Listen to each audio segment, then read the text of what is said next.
imagine that where we have light sources, street lamps, traffic lights, shopping windows, light is everywhere, and let's imagine a scenario that all these light bulbs are sort of high-speed wireless transmitters that connect either humans with humans or systems with systems. This whole area of Li-Fi, of using visible light for communications, is based on the very recent emergence of light-emitting diode technology as the source of lighting. Tiny LEDs are being developed that could simultaneously do many tasks, such as deliver internet connections, display information and provide lighting. It's the next stage in research to use visible light to transmit information. Professor Harold Haas from the University of Edinburgh is one of the partners in the project. Li-Fi stands basically for light fidelity, and what it essentially means is that we take the new generation of energy-saving light bulbs, which are made of light-emitting diodes, LEDs, and we use them for illumination and data transmission. And not only data transmission, but very high data transmission. So we envisage that these light bulbs will in the future achieve 1 gigabit per second, and that is several times faster than a typical Wi-Fi system in a home can provide. The tiny LEDs being developed are made from gallium nitride, a man-made semiconductor material whose properties are ideal for high-power, high-frequency use. The name it's called ultra-parallel. That means we have a parallel transmission.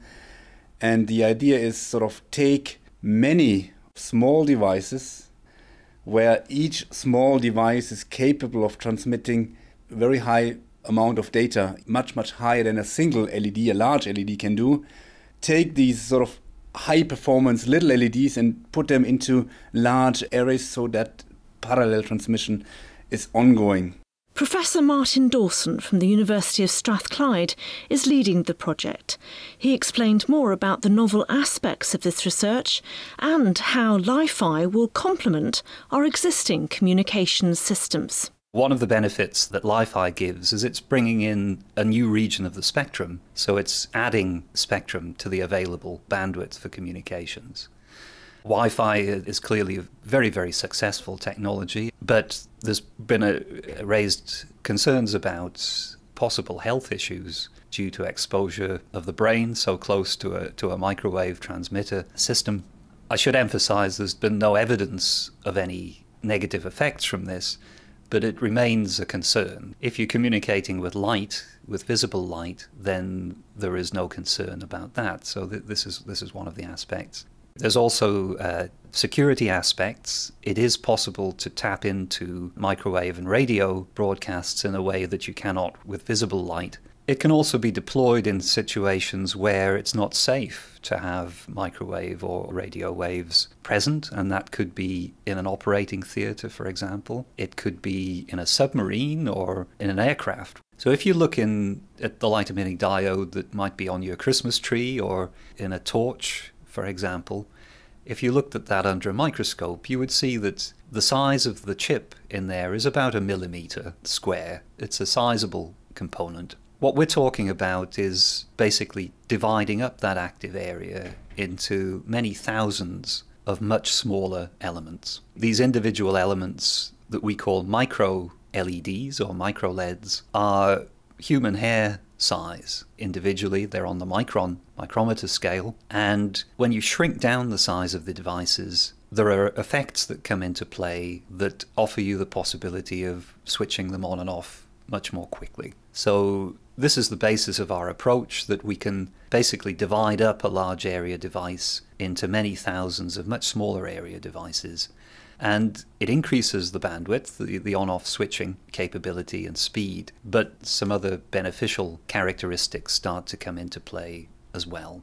When you do that, you give the possibility of sending independent communications signals from each individual element in the array. You not only have many hundreds or potentially thousands of separate individual lighting or communications channels that you can start to play with independently, but you also have a means to communicate optical images at the same time. This is the key element of novelty here. With each tiny LED acting as a separate communication channel, Martin explained more about the sort of tasks that could be carried out simultaneously. If you are sitting in an aircraft with a light above you, if you're in a meeting room with lights above the meeting table, then those lights are a means of broadcasting and communicating information, a potential supplement or replacement to Wi-Fi, and we're expecting this to come in relatively quickly. There have been a number of demonstrations of this already all over the world. Our devices offer a potential means to increase the data handling capability in that type of application. So by ganging together many small light sources rather than one big light source, we still have the capability to do lighting above your seat in the plane or above a meeting table, for example, but a means to communicate much higher quantities of information. So to download video information very quickly, for example.